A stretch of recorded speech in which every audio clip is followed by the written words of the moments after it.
Olá pessoal, tudo bem? Seja bem-vindo ao canal novamente. E aí, Jauro, hoje iremos falar sobre moralidade. O que a Bíblia fala sobre moralidade, então? O que é moralidade? Existe um padrão de regra que o ser humano e todas as criaturas de Deus devem seguir? Uma norma para que possa ter um caráter, uma moral perfeita como a de Deus? Todas as criaturas de Deus seguem essa moralidade? E aonde está escrito esse princípio moral para que eu devo seguir na minha vida? Primeiramente, é bom entender que a Bíblia toda foi escrita por homens. O apóstolo Pedro fala no seu livro que toda a escritura é inspirada por Deus e útil para a correção, para a repreensão, a fim de que o homem, quando fala homem é ser humano, tá? A fim de que o ser humano seja perfeitamente habilitado para toda boa obra. É isso que é descrito. Então toda a escritura é inspirada por Deus. A Bíblia sim foi escrita por homens. 40 autores, em diversas épocas diferentes, foi chamado por Deus, através do Espírito Santo inspirado, para poder escrever a Bíblia. Certo? Mas Tom, a Bíblia é um livro confiável? Porque a Bíblia foi escrita por homem. Eu escuto muitos alunos falando isso e muitos amigos falando isso. Eu não creio na Bíblia porque a Bíblia foi escrita por homens. E se ela foi escrita por homens, ela não é uma fonte confiável de eu confiar porque o homem é falho. Eu escuto diversas vezes esses argumentos. Mas, querido, para raciocinar comigo. Você dá esse argumento que não crê nas escrituras porque ela foi escrita por homens, porque o homem é falho. Eu concordo com você que o homem é falho. Mas entenda uma coisa, eu vou colocar para você. O imperfeito que é o ser humano, na mão do perfeito, se torna perfeito. Não tente humanizar a Deus, limitar o poder de Deus, porque por isso que o nome dele, por isso que ele é Deus. Por fato de ter um poder ilimitado. Não tenta humanizar a Deus, tentar colocar Deus como um ser humano. Entende? Deus ele pode todas as coisas. Então, o ser humano perfeito, imperfeito que sou eu, Tom Santos, na mão de um Deus que tudo pode, que é o Deus do impossível, que é o Deus perfeito, que não há falha, que não há dolor, que não há nada de mal, que só há bom, na mão do perfeito se torna perfeito. O imperfeito na mão do perfeito se torna perfeito. Deus ele pode purificar tudo. Deus ele pode fazer o que ele quiser na hora que ele bem entender e na hora que ele bem achar que deve ser feito. Porque ele é um Deus de onipotência. O que é onipotência? Ele é cheio de poder. Ele é um Deus onisciente. O que é onisciente? Ele sabe todas as coisas. E ele é um Deus onipresente. Ele pode estar em todo lugar, a todo tempo, a hora que ele quiser, no momento que ele quiser. Por isso que ele é Deus. Então, se você tentar limitar Deus como ser humano, é aí que surge essas dúvidas. Ah, mas estou mesmo assim, esse argumento que você deu não foi plausível. Eu não creio porque o ser humano é falho e o ser humano escreveu a Bíblia e eu não creio na Bíblia. Agora eu te faço uma pergunta para você. Você não crê na Bíblia, né? Quando se trata de Deus, Deus tem que provar a existência dele. Deus tem que provar o que ele fala. Deus tem que provar o que ele faz, né? Se você não conseguir provar Deus no microscópio, no laboratório, não é plausível para você a existência de Deus. Se você não conseguir provar Deus no telescópio, também não é plausível para você. Então você tem que levar, quando se trata de Deus, tem que provar a existência, provar que Deus é capaz de usar um ser humano para poder escrever tais coisas. Então Deus ele tem que ser provado. Agora quando você vai ao médico e o médico te tira um diagnóstico de você, ele fala que você está com uma certa doença e ali ele prescreve o medicamento para você tomar, para que você possa tentar amenizar ou ser curado daquele tipo de doença, você não questiona o médico. Falando assim, cadê o seu diploma? Você é médico mesmo? Prova para mim que você é médico. Aonde você fez faculdade? Onde você fez faculdade? Onde você estudou? Cadê o seu CRM de médico? Não, você não faz isso. Você apenas pega o receituário prescrito pelo homem que você não conhece, que você não sabe de onde que veio, e você vai até ao farmacêutico, que muitas vezes você não entende a letra do médico também.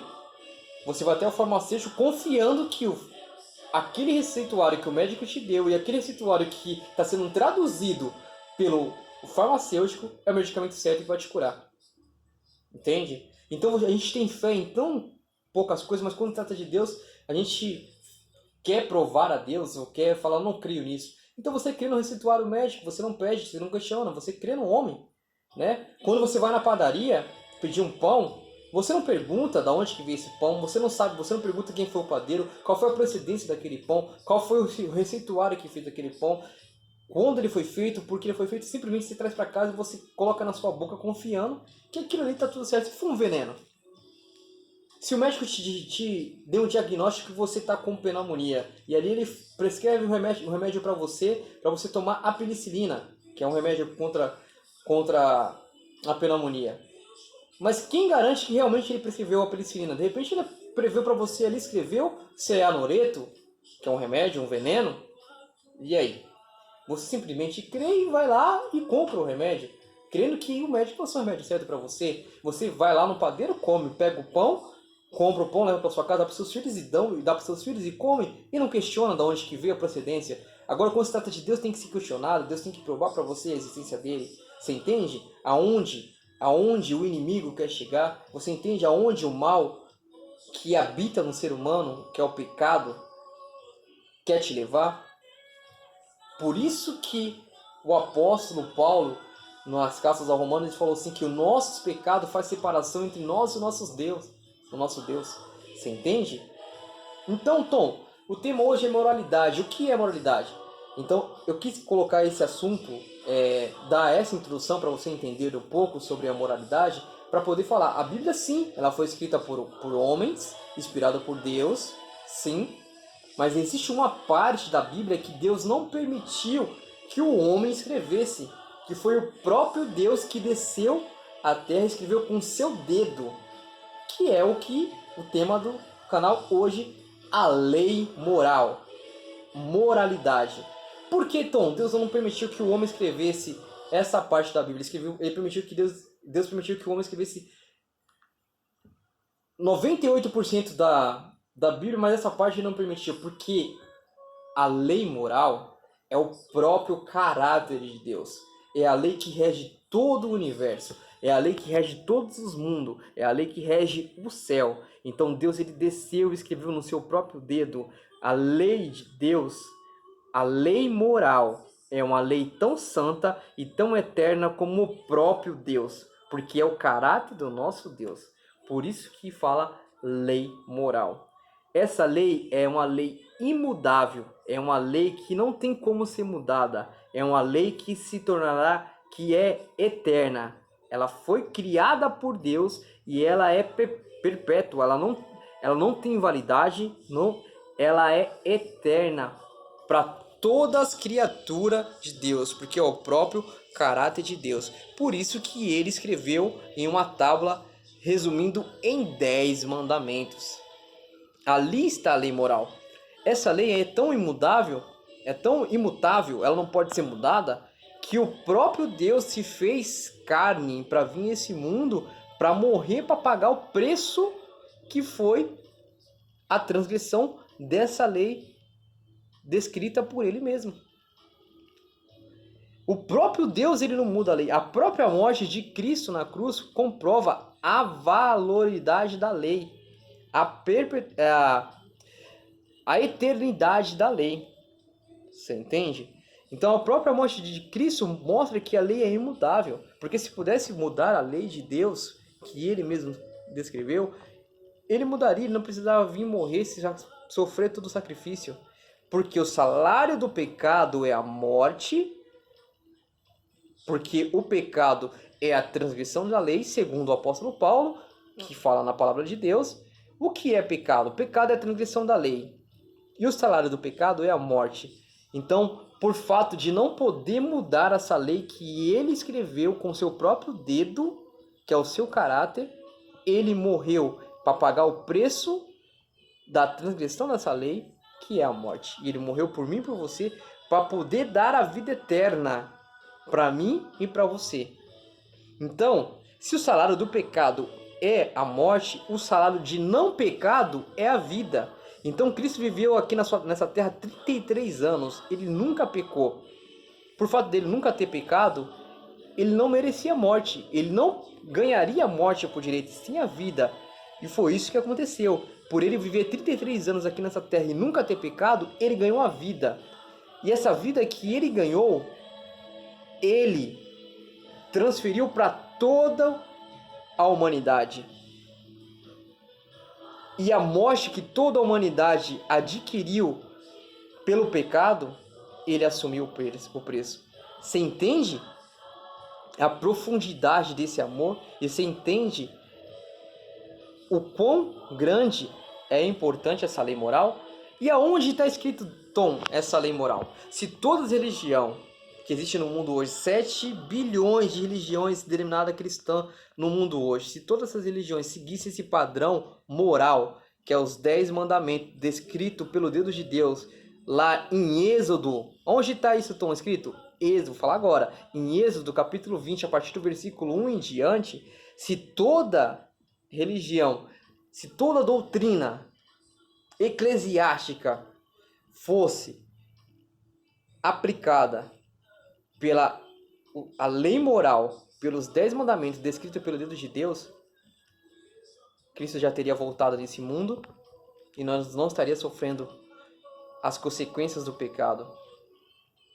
Mas sabe por que as pessoas não aceitam e não sabendo, mesmo não sabendo disso, não aceita a lei moral e não faz o que Deus pede?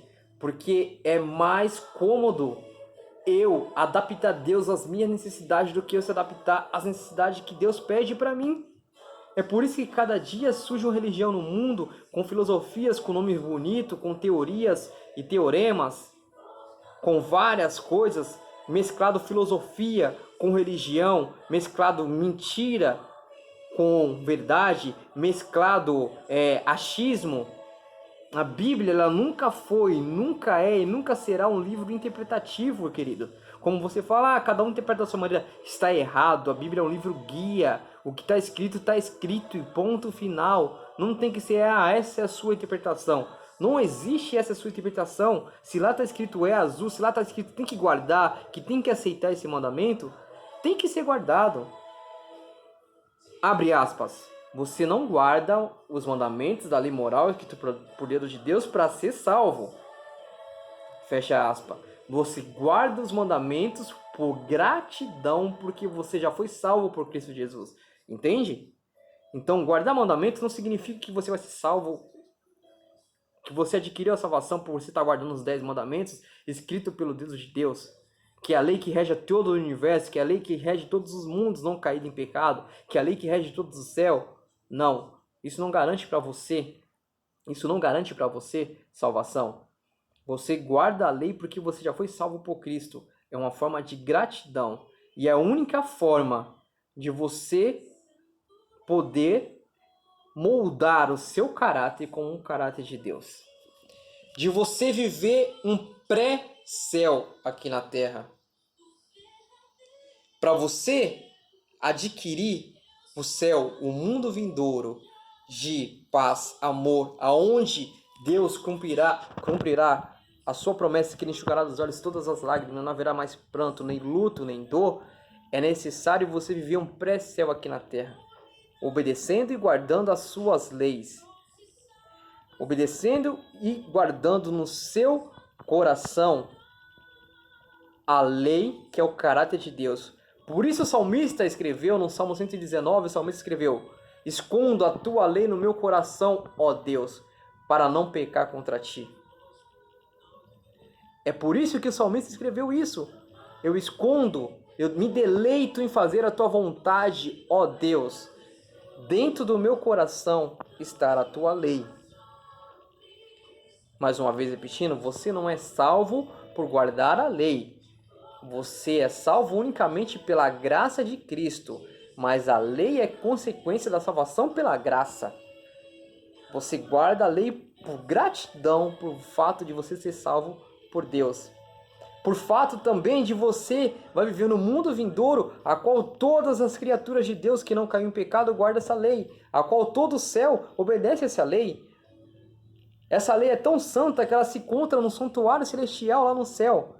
Isso está em Êxodo, ali você lê o livro de Êxodo a partir do capítulo 8 em diante, você vai ver que Deus lá, Êxodo, o capítulo 8 em diante, ou o livro de Êxodo todo, você lê, você vai entender um pouco da peregrinação do povo de Israel lá no deserto, e Deus manda Moisés construir um santuário conforme ele viu que está no céu. Então no céu existe o santuário, dentro desse santuário existe a parte, o lugar santo, o lugar santíssimo, onde Cristo está hoje, intercedendo por nós, pelo meu, pelo seu pecado, fazendo expiação pelo nosso pecado. Então o que é expiação?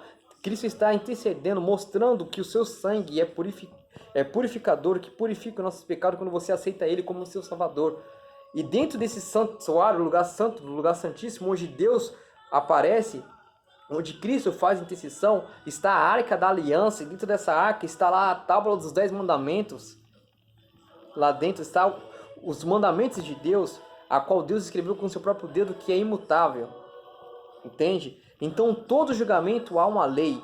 Quando você ser julgado, quando Cristo voltar, terminar a sua intercessão no santuário celestial, conforme fala em Apocalipse, no capítulo 19, que o santuário se encherá de fumaça, e ali Cristo se retira do santuário e se prepara para voltar na terra, para buscar aqueles que foram obedientes, aqueles que foram fiéis, aqueles que foram perseverantes, porque a Bíblia fala, aquele que persevera até o fim será salvo, aquele que tem fé, aquele que permaneceu por fé por mais tempo, aquele que perseverou. Cristo volta para buscar aqueles fiéis aqui na terra. Lá em Apocalipse, no capítulo 19, fala que o santuário se enche de fumaça, e ali a porta da graça é fechada. A porta da graça será fechada antes do aparecimento de Cristo no céu. Então, por isso, hoje é tempo de salvação. Por isso, hoje é tempo de você entregar a sua vida para Jesus. Porque o amanhã pertence a Deus. Por isso que as manchetes do jornal essa semana foi falando que a vida é um sopro. Exatamente, querido. A vida é um sopro. O fôlego de vida que Deus colocou no ser humano é um sopro. Então nada que você possa fazer hoje deixa para amanhã. Porque o amanhã você não sabe. Você não sabe o que vai acontecer com você daqui a um segundo, a um minuto, a um instante. Você não sabe. Então por isso hoje é tempo de salvação. Por isso que a Bíblia fala: hoje, se ouvir a voz de Deus, não endureçais o vosso coração. Eis que estou à porta e bato. Se alguém ouvir a minha voz e abrir a porta, eu cearei com ele e ele ceará comigo. Então hoje, a Bíblia sempre vem falando hoje, porque o amanhã a Deus pertence. Então nada que você possa fazer hoje deixa para amanhã, porque você não sabe o dia de amanhã. Então, o tema hoje foi, eu falei para você, sobre moralidade. Pega os 10 mandamentos, escrito pelo dedo de Deus, a única parte que Deus escreveu da Bíblia, e aplica isso na sua vida. Leva para o seu líder religioso, questiona ele, pergunta por que não é guardado tal mandamento, pergunta por que, ele vai te dar várias teorias, filosofia, mas não aceite o mandamento claro, puro como ele é, porque não pode ser mudado. O próprio Jesus falou em Mateus, no capítulo 5, a partir do versículo 15, 16, 17, ele fala: não penseis que eu vim para abolir a lei ou os profetas. Eu não vim para abolir, eu vim para cumprir a lei. Eu vim para guardar a lei, cumprir a lei é guardar. Eu vim para obedecer a lei, porque em verdade te digo hoje, até que o céu e a terra se passem, não mudará nem o i nem um tio da lei. Agora eu te pergunto, o céu e a terra se passaram? Jesus voltou? Não, então a lei não mudou, a lei não pode ser mudada. A lei de Deus é os 10 mandamentos. Ah, mas então a lei, o mandamento que Cristo deixou é amar a Deus e amor ao próximo. Querido, se você falar nos 10 mandamentos de Êxodo capítulo 20, você vai ver que 4 mandamentos falam de amor a Deus e 6 amor ao próximo. Cristo ele apenas fez um resumo falando isso. Ele não mudou, ele apenas resumiu. Se você ler os 4 mandamentos, você vai ver que direciona ao amor a Deus. Se você ler os outros 6, fala que é amor ao próximo. Então Cristo apenas ele resumiu. Ele não deu um novo mandamento ali, ele apenas resumiu. Os 10 mandamentos é imutável. Ele falou, ele não muda. Deus não muda, Cristo não mudou os mandamentos, ele cumpriu, ele obedeceu como um servo. Além de Cristo ser o meu Salvador, o seu Salvador, aqui na terra, ele veio também para nos dar os exemplos, como que se deve viver um cristianismo puro, como se deve viver uma vida cristã saudável, como que se deve viver uma vida cristã inabalável. A vida cristã é sofrimento e depois glória, entende? Se está dando tudo certo na sua vida, se você está vivendo o cristianismo, está dando tudo certo, tudo tranquilo, ore, porque alguma coisa você está agradando a Satanás, porque nenhum cristão, já li a palavra de Deus, de Gênesis e Apocalipse várias vezes e não encontrei nenhum servo de Deus verdadeiro, genuíno, fiel, que teve a vida fácil. Um foi decapitado, outro foi arrastado aos cavalos, o outro foi jogado num caldeirão de azeite fervendo, o outro foi crucificado. Todos sofreram, querido, porque com você tem que ser diferente, tem que ser um cristianismo saudável, tem que ser um cristianismo... Não estou falando que Cristo quer que você sofra, não. Cristo, Ele quer que você tenha vida, por isso que Ele fala, não juntai os seus tesouros aqui na terra, onde traças e ferrugem corrói. Aqui entra o segundo tema, o segundo tema que eu quero trazer para você também, da moralidade / juntar seus tesouros no céu. O que adianta você juntar seu tesouro, sua riqueza, sua fortuna aqui nessa terra, sabendo que sua vida é um sopro, que a qualquer momento você pode perder a vida e deixar tudo aí?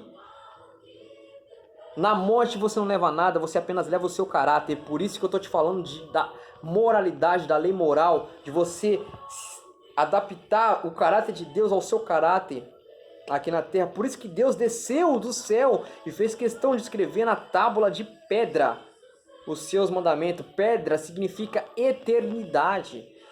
Se você pegar seu filho hoje, pequeno, eu tenho uma filha de 9 anos, se eu pego minha filha hoje e levo ela num lugar rochoso e pego com a chave de fenda, escrevo o meu nome e o dela, os anos vão se passar e eu vou morrer. Ela vai crescer, ela vai se casar, ela vai ter filhos, ela vai levar os filhos dela nesse mesmo lugar que eu levei ela um dia, e ela vai lá com os filhos dela, vai estar o nome dela e o meu nome que eu escrevi lá. E depois ela vai, cresce, envelhece, morre. E aí os filhos dela crescem, vai ter filhos, vão levar os filhos dela lá. Nesse mesmo local vai estar o meu nome lá, não apaga. Então pedra significa eternidade. Você entende? Por isso que Deus escreveu nos mandamentos de pedra. Por isso que Deus escreveu os 10 mandamentos na pedra, que significa eternidade. E quando Maria Madalena foi levada diante de Anás, Caifás e os outros sacerdotes como pecadora e foi jogada aos pés de Cristo como uma adúltera, e Cristo ali começa a escrever o pecado das pessoas no chão, ele escreve na areia os pecados. Por que ele escreveu na areia e não escreveu na pedra? Porque o pecado ali, através dele, que estava aqui na terra, seria purificado, seria apagado, seria cancelado. Por isso que ele escreveu na areia o pecado de cada um que estava acusando aquela mulher naquele momento. Então quando Cristo escreve seu pecado na areia, porque pode ser mudado, pode ser apagado e pode ser purificado. Mas quando ele escreve o seu caráter na pedra, quando ele escreve os seus mandamentos na pedra, para que você possa moldar o seu caráter, o caráter dele, significa que não pode ser mudado e é eterno.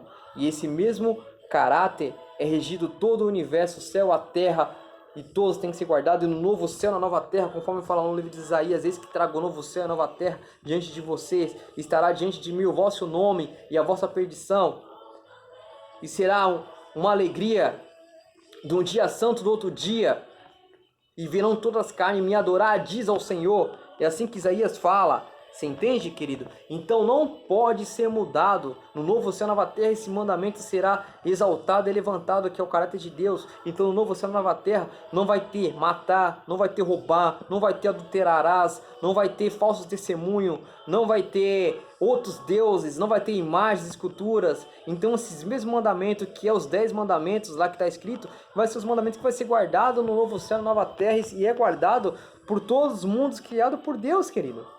Não muda. Deus, ele não muda. Porque a Bíblia mesmo fala, eu sou o Senhor teu Deus e eu não mudo. Por isso meus preceitos são preceitos eternos. Então é isso que é moralidade.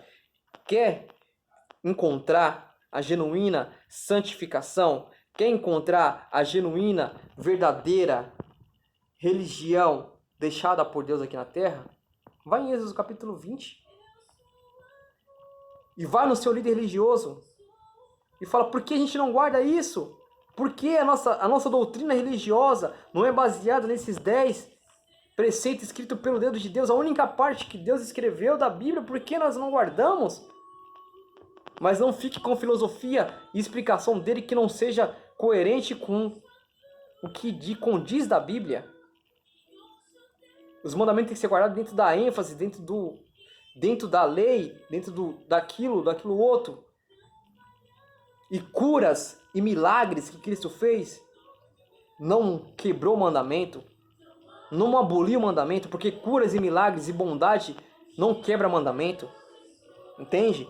Curas, milagres e bondade que Cristo fez não quebra mandamento, isso não é transgredir mandamento. Cristo veio colocar o mandamento no local certo. Ele veio colocar o mandamento que estava sendo transgredido erroneamente e estava sendo compreendido erroneamente pelo homem no lugar certo. Ele colocou no devido lugar.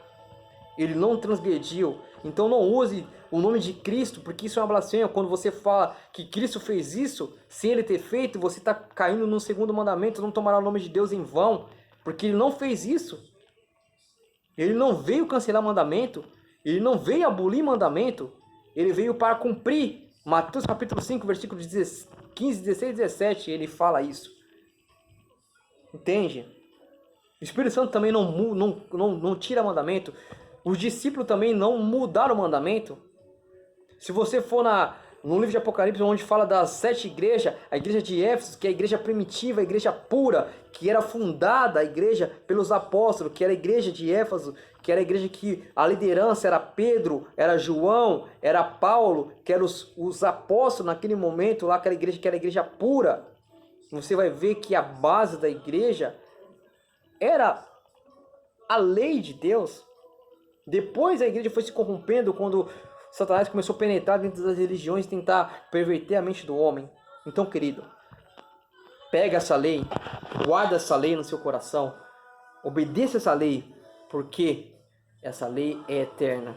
E essa lei é a qual você será julgado pelo seu Criador, pelo seu próprio Salvador, que virá, que é o único justo para poder julgar o ser humano.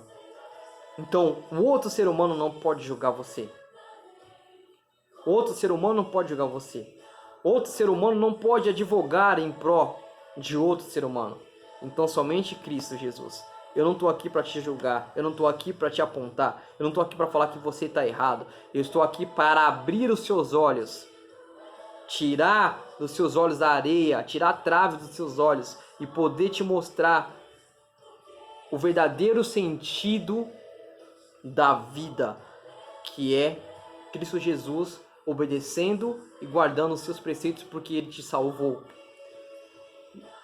Eu não estou aqui para querer like ou dislike. Eu não estou nem aí pela sua opinião religiosa. Eu estou aqui para exaltar a palavra de Deus como um todo. Eu estou aqui para poder falar do amor de Deus e o que está escrito. Eu estou aqui apenas para falar o que está escrito. Eu não estou aqui para pedir para você trabalhar com seus achismos, com suas teorias ou com o que você pensa, o que você acha. Não estou aqui pedindo para você adaptar a Deus à sua necessidade. Eu estou aqui para te mostrar a verdade, porque está escrito: examinar as escrituras, porque você será julgado nela até a vida eterna. E são ela mesmo que dão testemunho de mim. Jesus falou isso, não é eu que estou falando. Examina as escrituras, estuda a Bíblia. Para de ser ignorante. Para de tentar achar que as coisas de Deus vai cair na sua vida de mão beijada. Ah, Ele vai me revelar, Ele vai fazer isso para mim. Ah, Cristo vai revelar, Cristo vai me mostrar. Ele revela sim, Ele mostra sim, mas Ele quer que você vá atrás buscar. Ele quer que você entenda a palavra, Ele quer que você examine o mapa, Ele quer que você estuda, Ele quer que você se aprofunda, Ele quer que você se proteja, Ele quer que você coloque o escudo, se proteja do mal. Ele quer que você se pega munição contra o mal, porque Ele falou lá em Efésios, no capítulo 5, Ele fala que a nossa luta não é contra os seres dessa terra, nossa luta é contra os seres espirituais na região celeste. Então se revestir da armadura de Deus, que é a pregação do Evangelho, que é a palavra de Deus, é estudar. Lâmpada para os meus pés é a tua palavra, e luz para os meus caminhos. É isso que fala: lâmpada para os meus pés, lâmpada que ilumina seus caminhos. Estreito é o caminho que conduz para a salvação. Entende? Então junta os seus tesouros no céu, onde traças e ferrugem não corrói. O que Jesus quer dizer com essa passagem que está escrito em Mateus, Tom? O que Jesus quer dizer? Jesus quer dizer que não adianta você juntar seus tesouros aqui na terra, porque quando você morre tudo fica aí. Ferrugem vai corroer, traça vai comer? Então, junta seus tesouros no céu, onde está o seu coração. Busca as coisas do céu em primeiro lugar. Busca o reino de Deus e a sua justiça, e todas as coisas serão acrescentadas. Esse foi o tema de hoje, moralidade. Êxodo capítulo 20, aplica a sua religião nela, e ali você será feliz, e você encontrará a verdadeira religião de Deus, descrita em Apocalipse no capítulo 12. Ok? É isso que a Bíblia fala. A Bíblia mostra apenas duas religiões, a verdadeira e a falsa. E quando Cristo profetizou da sua vinda em Mateus no capítulo 25, ele fala o seguinte: eu vou juntar os da minha direita, eu vou falar, vinde bendito do meu Pai, entrai na herança que foi preparada desde a fundação do mundo, e para a sua esquerda ele vai falar, apartai-vos de mim, maldito, porque eu nunca vos conheci. E esses vão dar argumento, mas Senhor, porventura eu não profetizei em teu nome? Senhor, porventura eu não fiz curas e milagres em teu nome? Senhor, porventura eu não fiz isso e aquilo no teu nome? Vão tentar argumentar ainda com Cristo, que ele vai falar, apartai-vos de mim, maldito, porque eu nunca conheci vocês. Entende? Então a Bíblia descreve apenas dois grupos, da direita e da esquerda, o verdadeiro e o falso. Toda a Bíblia é assim. Não existe 7 bilhões de religião. Mas é bom colocar na sua mente, é bom você entender que dentro dessas 7 bilhões de religiões denominadas cristã, Deus tem seu povo lá dentro. Porque ele mesmo fala em João no capítulo 10. Eu sou bom pastor e conheço as minhas ovelhas. E as minhas ovelhas conhecem a mim.